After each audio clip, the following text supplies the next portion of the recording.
Hello, Jennifer. We have Jennifer Ewing here, who is the American Republican in Britain, spokesperson for Republicans overseas on democracy, the establishment, and Trump's world. I was honoured to be in your country for the 250 celebration, and it was a stark reminder of how much your country values freedom, or should I say the Trump administration values freedom. Could you talk to us about what freedom means to Americans? Sure. So, and I'm glad you got to see the big birthday, well, big in for our country. Anyway, so I think the first thing to know about Americans is our relationship with the government. You know, our Constitution is there not to tell us what our rights are, but it is to basically protect us from the government, right? So rather than constantly looking for permission, like ideally what's supposed to go on with the, whether it's First Amendment, freedom of speech, Second Amendment, the right to bear arms, is the laws are telling the government you cannot encroach on what we see as our God-given rights. Right. No, I mean, you hit the nail on the head. We seem to be, the government seems to think in this country that they have to give us permission, right, to exercise certain rights that we should take for granted. Yes. Right. And you guys wouldn't put up with that. No, and I think we question authority more. I think one great example is, and by the way, I've lived here since 2001. I'm a British citizen, so I love this country very much. But there are some stark differences. But you can love the country and question the government. And question the government, of course. And also question the trajectory. Yes. I mean, I think probably the biggest difference was during lockdown, when in America, there were states that were more strict. For example, my home state of California had some really strict rules. I mean, we lost tons of restaurants, tons of jobs. Kids couldn't go to schools.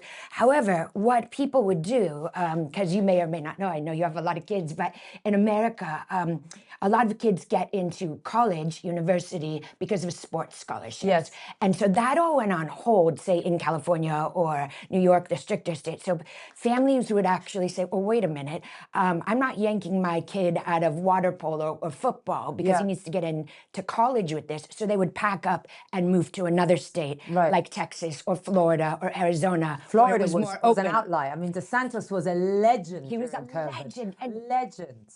Well, exactly. And, so was his medical director. And, they were called granny killers and all that sort of thing. But just to get back to the point of freedom, people are like, okay, what's going on in, say, California is not suiting me and my family right now. We're packing up and moving, until things get better. And we didn't have There was Boomtown in Florida, wasn't it? Yes, Boomtown. I mean, I actually snuck out of the country. And hopefully the statute of limitations is gone on that now. But during lockdown here, flew on a almost empty plane to Texas, which was a free state, and it was like night and day.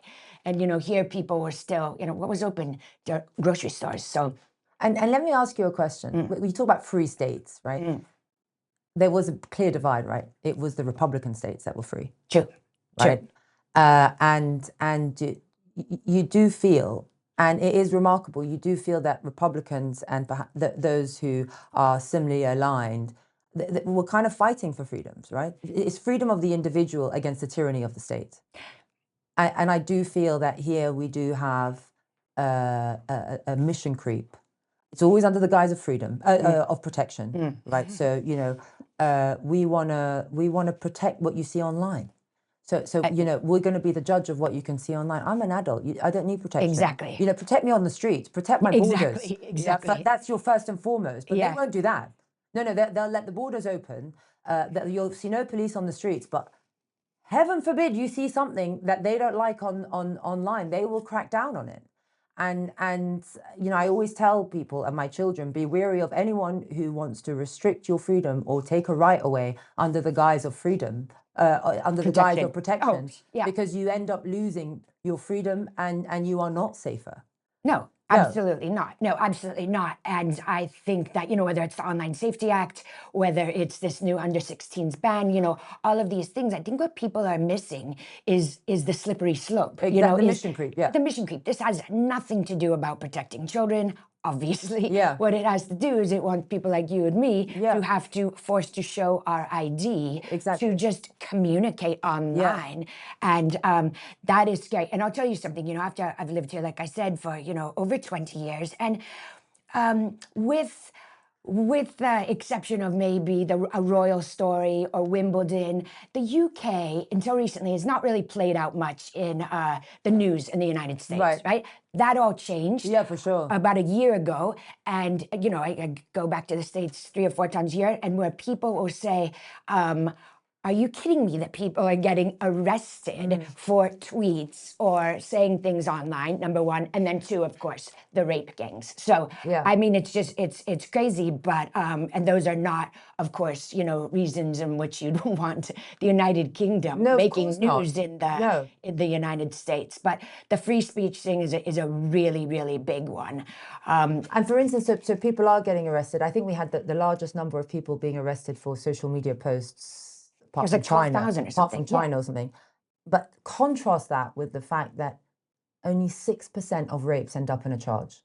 Yeah, right. So 94% of rape victims don't get a look in, but they crack down more on stuff you say online than women getting raped. You know. Yeah. And if that was proof alone that it is a form of control and it's not about protection, because you're not protecting me on the streets. You're not protecting the borders. You're not even investing in defense. You're not protecting the country. Yeah. But you're so focused on us discussing your failures. Yeah. And I don't know if you saw, but someone, I forget her name, one of the MPs who's going to be appointed to the cabinet, was saying that they want to restrict social media during elections. Oh, right.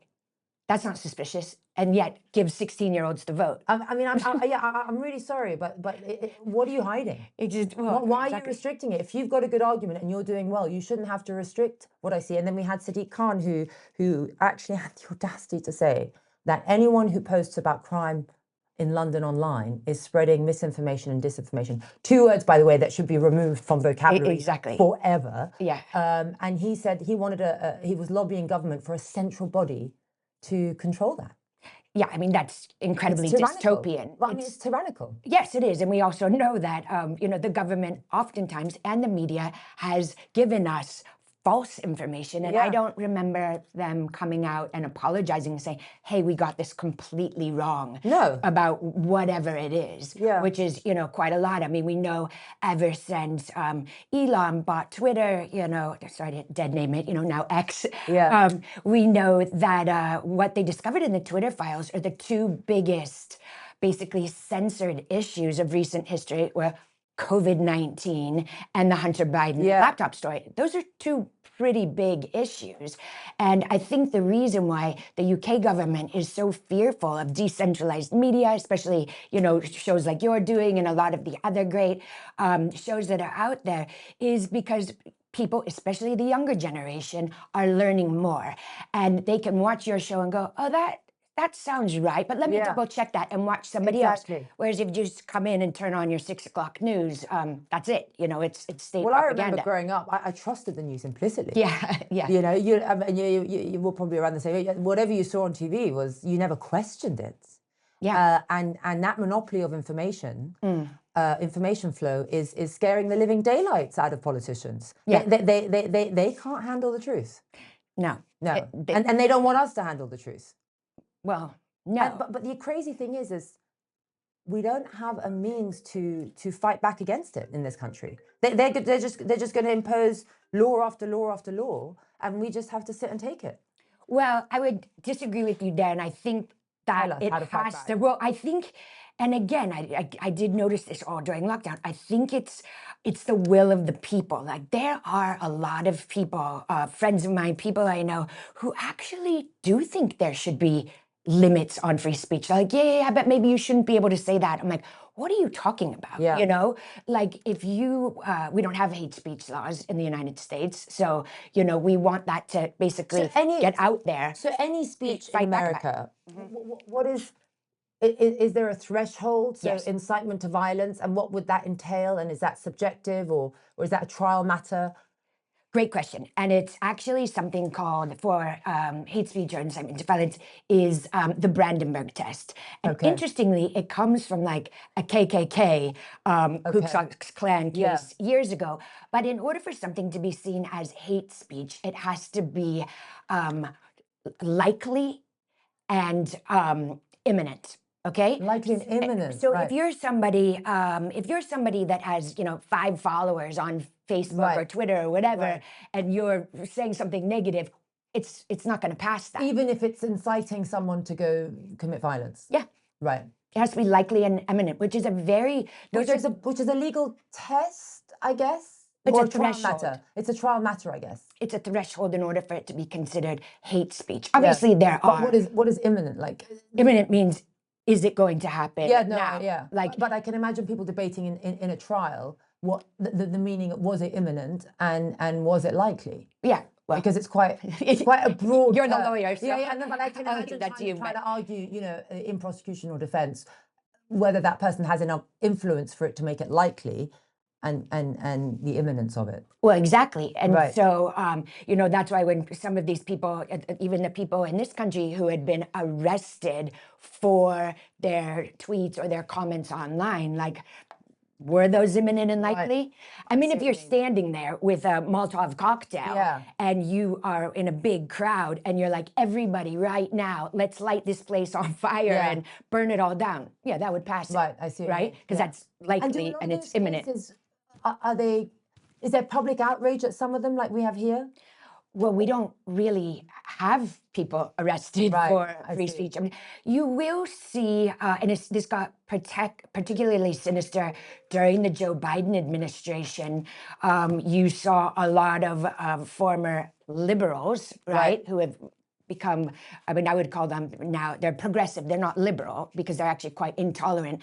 I find the term progressive so annoying because they're not progressive. Exactly. And liberal is not a bad term, No.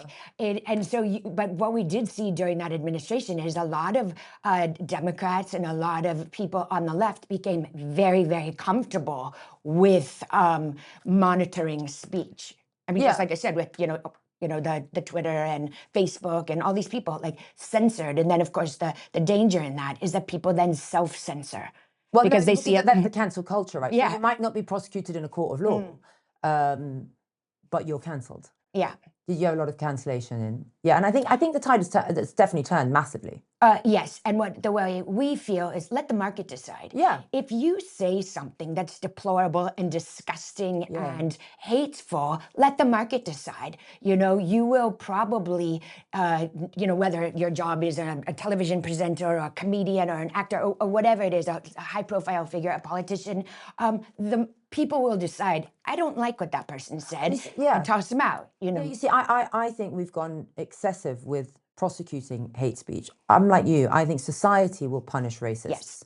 They won't have any friends. They won't get a job. They'll be ostracized. Yeah. And that's probably a harsher lesson than just being hauled into court. And I think there is I mean, the state has almost overtaken that kind of town hall judgment that I think we need to go back to. Yes, and also, it's like if everybody's a racist, then nobody is. The actual racists. Of course, there are actual racists. Of course, they get away with it, just like anything else. When you're just painting everybody with the same brush over some small infringement, then the real danger gets to hide within the. The problem is in this country is if you believe in sovereignty, you're far right. If you believe in prioritizing British people, you're racist and divisive.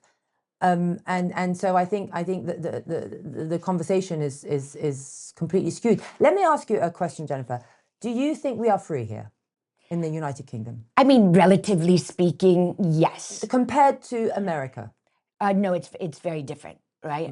I would, and I know this is a controversial issue, but a lot of Americans will tell you that the reason our Second Amendment, the right to bear arms against enemies, foreign or domestic, is what actually protects our First Amendment. Right. I know that's controversial. I know a lot of people are not comfortable with guns, but Americans will never give up their guns because they genuinely look at other sort of Anglo countries around the world, like Australia and other places that have given up their guns, and they're like, you know, it's a quick road to tyranny. Yeah, so, it's against the tyranny of the government, right? Yeah, so Yeah. I do believe that that's probably the biggest reason, which might sound silly. It's First and Second Amendment. Yeah, well, some people do argue that we need to have our own kind of constitutional rights embedded in law that are unencroachable. Yes. Yeah. So anyway, nice to meet a fellow freedom fighter. Yeah, nice to meet you. Hopefully see you again, Yeah, Jennifer. Lovely to have you absolutely. on. Take care. Thank you.